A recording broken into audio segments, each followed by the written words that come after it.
How's it going guys, Chris here, and today I'm going to be giving you a complete guide to all the Necromorph types you'll be able to find in the Dead Space Remake.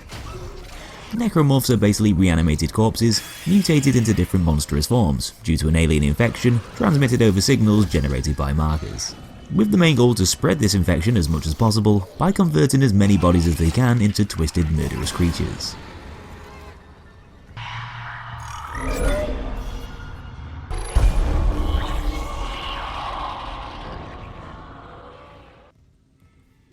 So the most common Necromorph type you'll find overrunning the USG Ishimura is the Slasher. One of the weaker yet still pretty menacing enemies whose sole purpose is to kill, allowing the infection to spread and convert more corpses. Slashers have two long gangly arms growing out from the top of their bodies, with sharp scythe-like bone spikes protruding from each, which are both used as close-range melee weapons. Just like other Necromorphs, shooting those limbs is typically the most effective way to take Slashers down quickly. Blasting off their legs to slow them down, and chopping off those arms to help nullify those blade attacks. These guys might seem like undead cannon fodder, but they're actually pretty smart creatures, capable of using different tricks to try and catch you off guard. On their own, they're much easier to deal with, usually rushing at you with the intention to violently slice you up and turn you into a meaty salad. Though when they choose to attack in groups, they can quickly overwhelm you, becoming much more effective and trickier to take on. Plus, they're also prone to using the element of surprise quite often too. Crawling around the ship's vent systems to retreat and relocate, popping out unexpectedly, sneaking up from behind, and even sometimes playing dead. Just to give you a mini panic attack. And brown pants. Another popular Necromorph with a murderous appetite is a fairly agile monster known for crawling around on the walls and attacking you from awkward angles, the Leaper. Looking a little bit like a human mashed up with a scorpion and a reptile, Leapers creep around using two strong arms, with their once human legs being fused together with their intestines to form a tail, complete with a spiky stinker-like tip for a bit of extra lethality. It'll use said tail to stab and whip its victims, along with having those razor-sharp fangs to bite them too from the front. Just because they don't have legs doesn't mean they can't be quick, as if the name doesn't give it away, Leapers can use those muscular arms and tail to thrust themselves forward and pounce on you from a considerable range, which is especially effective in the zero-gravity areas of the Ishimura, allowing them to jump around from wall to wall and strike with its sharp claws while you're floating around. Hacking off one of the Leaper's arms will often be enough to slow it down, still able to jump, but not move around as fast as before. Because of how mobile they can be, having the ability to scale walls and spring around the environment, your stasis module can definitely come in handy, possibly more so than against some of the other Necromorphs, aiming at those arms and tail to bring them down effectively. The Marker's infection is a pretty ruthless thing, attempting to make a monster out of any living thing it encounters, even if that living thing happens to be an innocent baby. Lurkers are unleashed from the medical biolab area of the ship, and being so small and underdeveloped, these Necromorphs don't have the same strength or power as a lot of the others. But don't underestimate their size, as although Lurkers might not seem too intimidating on the face of it, they can sprout 3 deadly barb-tipped tentacles from their backs, giving them just as much stabby potential as the others, along with giving them the ability to fire out a spread of sharp projectiles, dealing damage over range. Unfortunately for the infant host, its body basically just acts as a lump of biomass, with most of the human features being useless to assist the Necromorph's violent urges, other than using its little legs to scurry around low to the floor. It therefore relies solely on those 3 tentacles to do most of the nasty work, which in your case should be the main target for your weapons to aim for. Though because Lurkers are such lightweight creatures, aided by those tentacle limbs, they also possess the skill to be able to scatter across the ceiling and attach themselves to walls, attacking you at range from some fairly awkward angles. So looking a bit like a standard slasher, the Spitter is another enemy you'll come across with 2 blade-like arms emerging from its shoulders.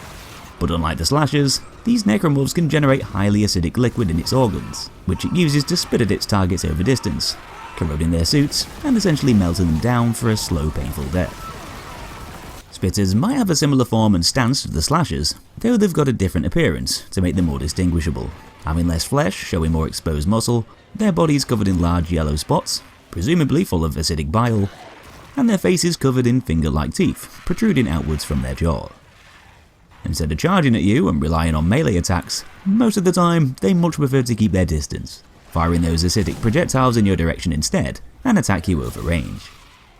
These projectiles don't move too fast through the air and can be dodged by simply sidestepping, Those spitters can be a bit of a pest and are usually best taken down sooner rather than later, taking off its head to stop it from spitting, with headshots being much more effective against these necromorphs than most of the others. What do you get if you make bat wings out of a human torso, allow said torso to clamber around on the floor, and inject dead bodies with a huge bug-like proboscis? Well, you get these freaky abominations, basically a walking chunk of meat called the Infector. These wild-looking things have the specific purpose to speed up the infection process by literally injecting corpses with the necromorph contagion, rather than waiting around for the marker signal to do all the work over time.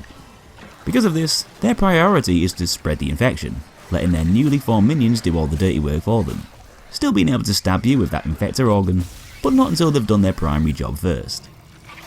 Infectors will crawl around, honing in on lifeless bodies within the room, converting as many as they can into freshly baked monsters.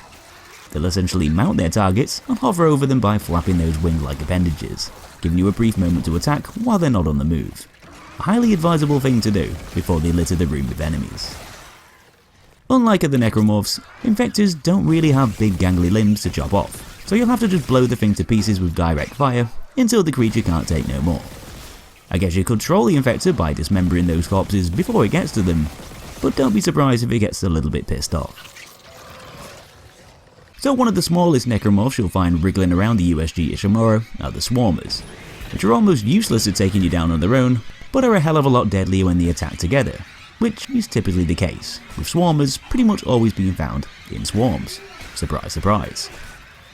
These tiny little things are basically made up of reanimated bits of flesh and biomatter, granted the ability to move around, jump up to attach themselves to a living victim, to then overwhelm that victim very quickly, relentlessly biting the poor bugger over and over.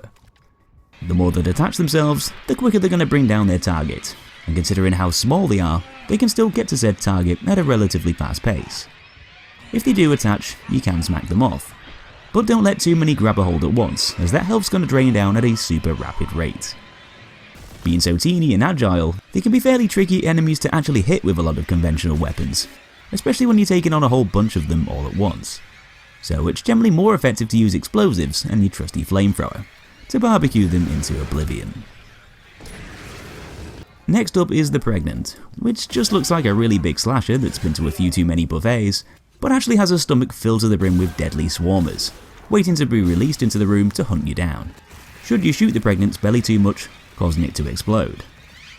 Compared to the other necromorphs we've covered so far, these ones are definitely on the large side, though they don't let that swollen stomach slow them down, charging at their targets at a surprisingly quick pace, while using those blade-like arms to slice through them in a similar way to the slashers. Because swarmers can be awkward enemies to take on, especially in a hectic fight with multiple necromorphs, this puts a little bit more pressure on you to aim for the Pregnant's limbs rather than that body.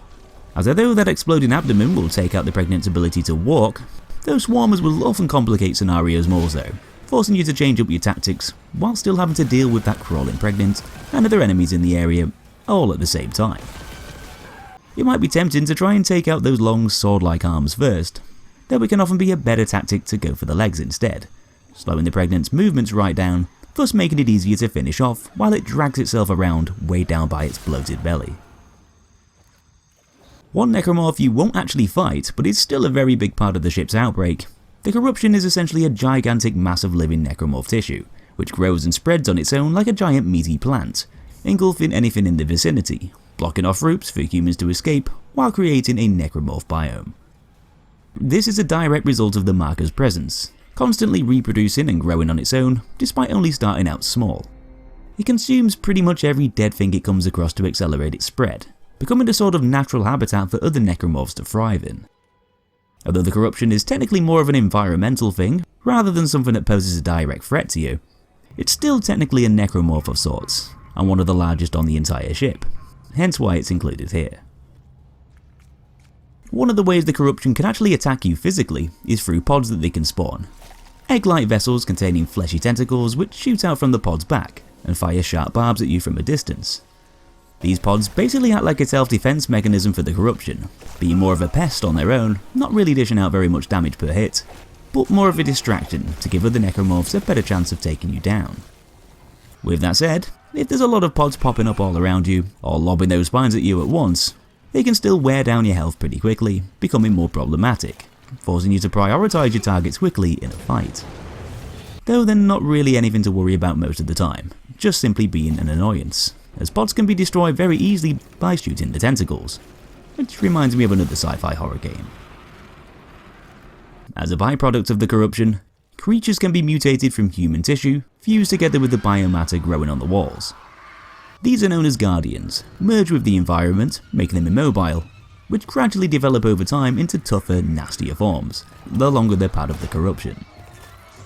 Guardians are actually pretty tragic things, not entirely a necromorph being, but humans moulded by the corruption and kept alive to some degree, with the original host still having some consciousness and feeling, while being mutated and controlled by the corruption against their will. In the early stages of the Guardian's development, they can be seen hanging on the walls, crying in pain, and looking a bit lethargic, as you probably would in that situation. They're not very dangerous at this stage, but can still lash out if you get too close, hitting you with those repurposed intestines. Over time, the corruption morphs and consumes these humans more so, transforming them into strong weaponized defenses. Their entrails get modified into lethal appendages which can strike you down instantly, while their stomachs now used to spit out those pods we talked about earlier. Guardians sort of act like pod-spewing machines, with the corruption using their mangled up bodies as an ejection point. You can put that poor human out of their misery by shooting the entrails used to grab onto the walls, stopping it from launching any more pods, and letting you travel through the area safely. One of the toughest, angriest necromorphs you'll face is the Brute, a huge heavily armoured monster that really likes to smash things up. Now these guys are very much like a bull in a china shop, rampaging around the room and tearing the place down like a cracked out gorilla, using their sheer strength and power to bowl anyone down in their path. If you manage to keep a bit of distance between the Brute, it can still damage you by launching bombs from its stomach, giving it both short and long ranged attacks. They're pretty quick considering how bulky they are, able to catch up to you quite quickly as you try to run away. Blasting them from the front is a good way to waste ammo, because a Brute's body is basically made up of hardened tissue and bones, like trying to shoot the Rock with a Nerf gun. So unlike a lot of other necromorphs, aiming for those limbs will be a bit pointless. But Brutes, thankfully, aren't as tanky as they look, having some tender weak spots on their backs, pretty much holding their entire bodies together. Stasis is therefore going to be your best friend, not only to halt their deadly charges, but to allow you to get around them to fire away at those glowing yellow sacks, ripping off those limbs and putting an end to their stompy tantrum. If you thought normal necromorphs were bad enough, wait till you run into the enhanced ones, which are basically tougher, more menacing breeds of their other gruesome counterparts. These are essentially sub-variants of some of the others, looking somewhat similar in appearance, but a little more, how should we say, demonic looking, with the necromorph infection being more advanced in these creatures, giving them orange glowing eyes, mouldy looking skin, and arguably more monstrous features. To go with those looks, enhanced necromorphs also have better traits than the standard variants, using all of the same sort of attack patterns and movements you can expect from the others, but being much more effective when doing so, having more strength, quicker speeds, harder hitting attacks, and a more unforgiving nature overall. For this reason, you'll often need more shots to bring them down, and might need to deal with them first in a fight with multiple enemies due to how punishing they can be compared to their basic forms. Fun fact, enhanced pregnants don't fill the room with swarmers when you shoot the stomach, they'll actually release enhanced lurkers instead, spicing things up a little bit. Speaking of swarmers, there's a few other weird creatures that you can find that crawl around on the floor. Modified body parts taken over by the infection and given the ability to scurry around and attack independently. These come in the form of components, strange spider-like necromorphs which are often accompanied by creepers, basically a human head controlled by tentacles. Both of these creature types will lunge at you, though won't cause too many problems on their own down to their lack of size and power. Though of course, there's strength in numbers, and when you've got quite a few of these components scurrying around, they can quickly overwhelm you in no time at all, chipping away at that health bar one by one. Those creeper heads are slower, but act like a bit of a parasite, attempting to take over a human's body by killing them and then replacing their head with their own, with the creepy crawly components acting more of a distraction, allowing the creeper head to get closer and attempt to take over a new host. Because of the swarming nature of these creatures, defensive tools like the flamethrower and the force gun can be pretty effective against them, covering a wider area by dealing with several targets at once. Now there's a lot of ugly monsters in Dead Space, but Wheezers are definitely up there with one of the most grotesque, probably because they look like giant mutated ball bags. Unlike other enemies on the ship, these necromorphs are harmless in a sense, unable to move around or deal any direct damage to you physically. Though because of their repurposed lungs, which can be seen growing out from their backs, this allows them to generate poisonous gases while they breathe, filling the air and helping to create a better ecosystem for the Necromorphs. Because you can't inhale this poison gas, you'll be forced to use your oxygen reserves, so despite not being hostile, Wheezers can still be dangerous, and something you'll want to get rid of quickly. They're resistant to your weapons, and can only be taken care of by injecting them with an enzyme, stopping the spread of that nasty gas, and letting you breathe once again. One of the most dangerous enemies you'll run into, or at least try your best not to run into, is the Exploder, a necromorph with a huge swollen sac attached to its arm, full of highly explosive orange goo.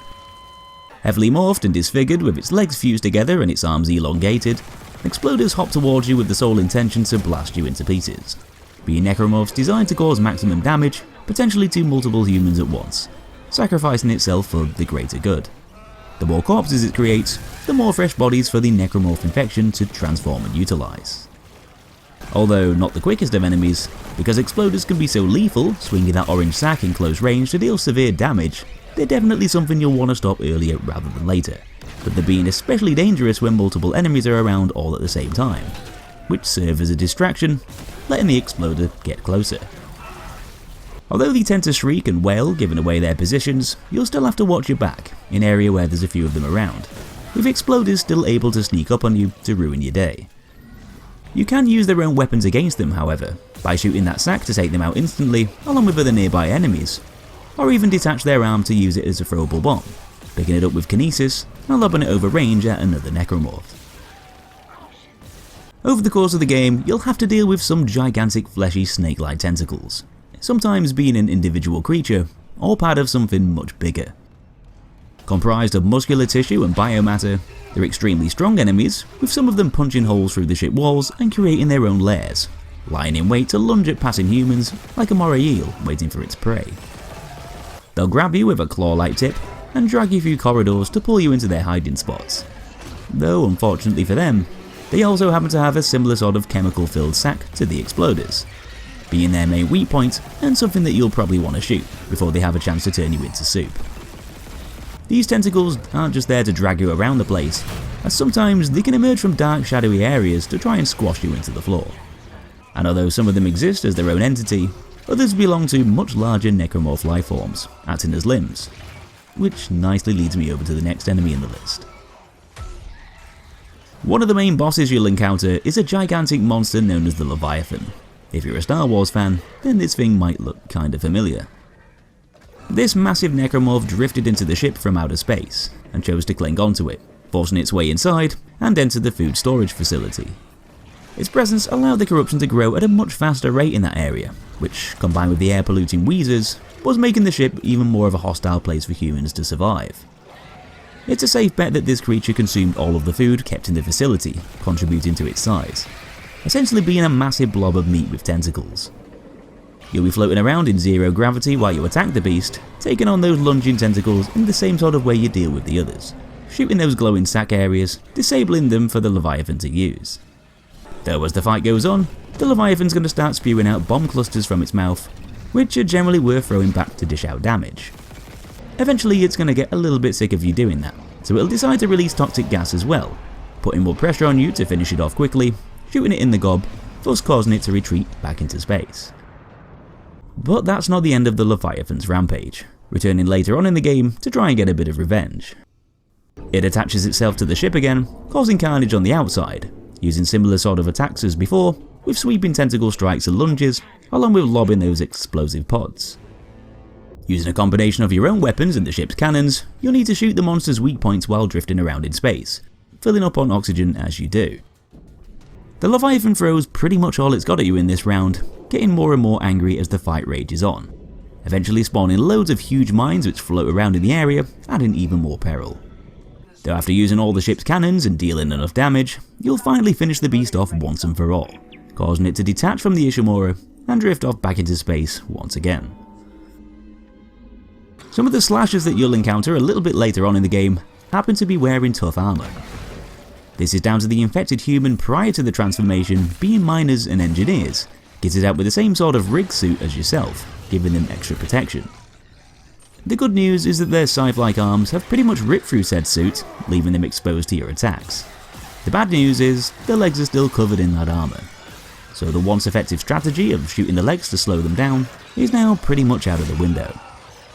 You'll therefore have to aim for their arms and head instead, perhaps using stasis on these guys to halt their attacks and prevent them from getting too close.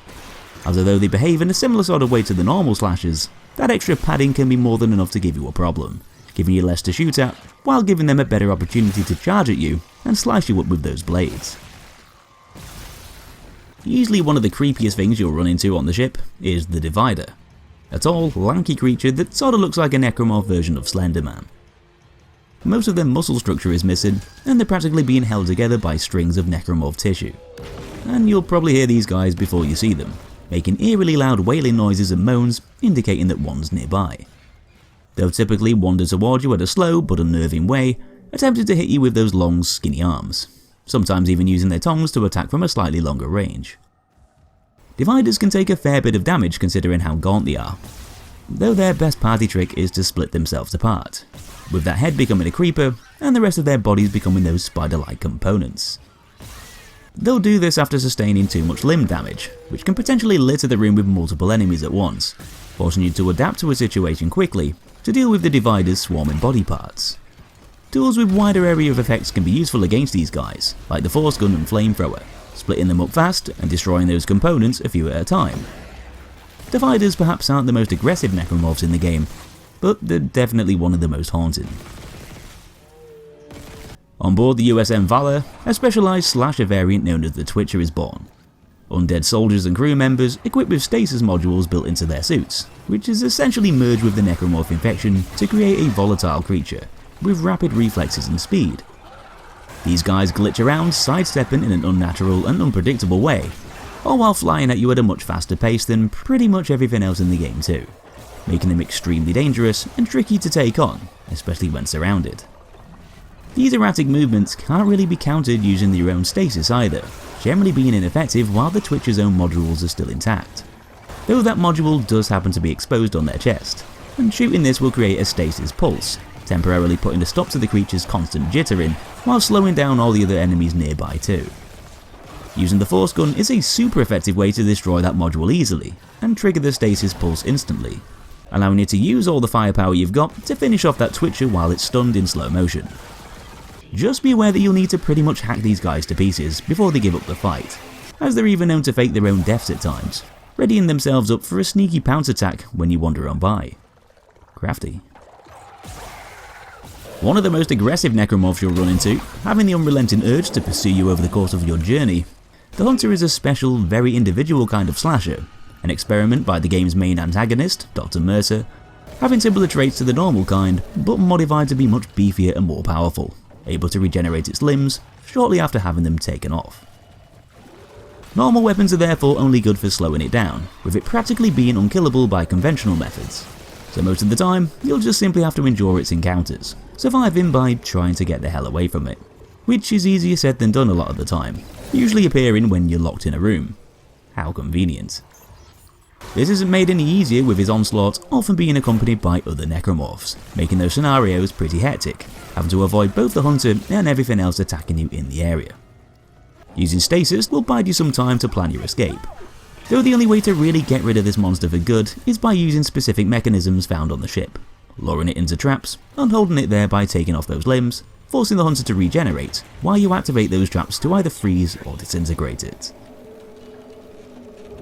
So the big bad boss at the end of Isaac's horrible trip is another gigantic beast with tons of tentacles and exploding yellow sludge-filled sacks. Without delving too much into the story or giving anything away, the Hive Mind is basically a giant worm-like Necromorph controlled by the Marker, while also acting like a so-called command center for the Necromorph outbreak in the game's events, having strong telepathic abilities which it uses to help broadcast the Marker's signal and control smaller Necromorphs to do the Marker's bidding. Basically a vital link in the chain which therefore needs to be severed.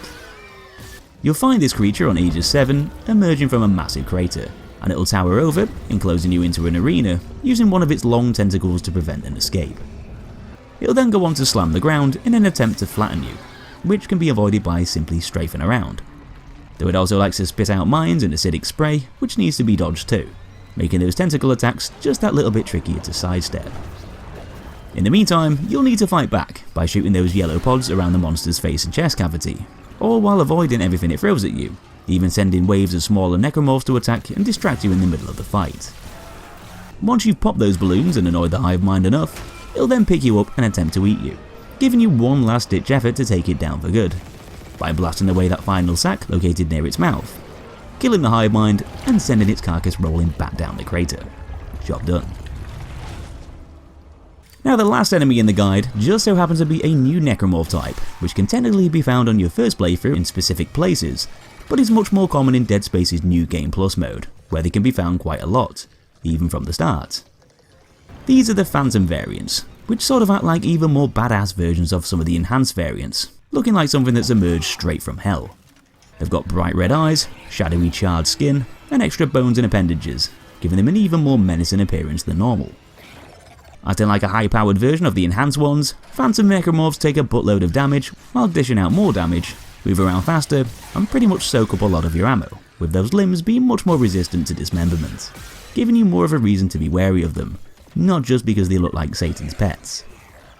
Not to mention the fact that they also seemingly jump out of nowhere at times, appearing in some of the most unexpected places, and at moments where you wouldn't have seen any Necromorphs the first time around, giving you even more shocks and surprises, and making that second playthrough less predictable, keeping you on your toes, forcing you to be prepared for one of their sudden, chaotic encounters. So those are all the different Necromorph types, bosses and enemy variants you can expect to find in the Dead Space Remake from 2023. Hope you enjoyed the guide, give me a thumbs up if you did, and if you want to see similar guides just like this one, make sure you subscribe and check out the All Enemy Types playlist right here on my channel. Thanks for watching, have a great day, and I'll be seeing you in that next one.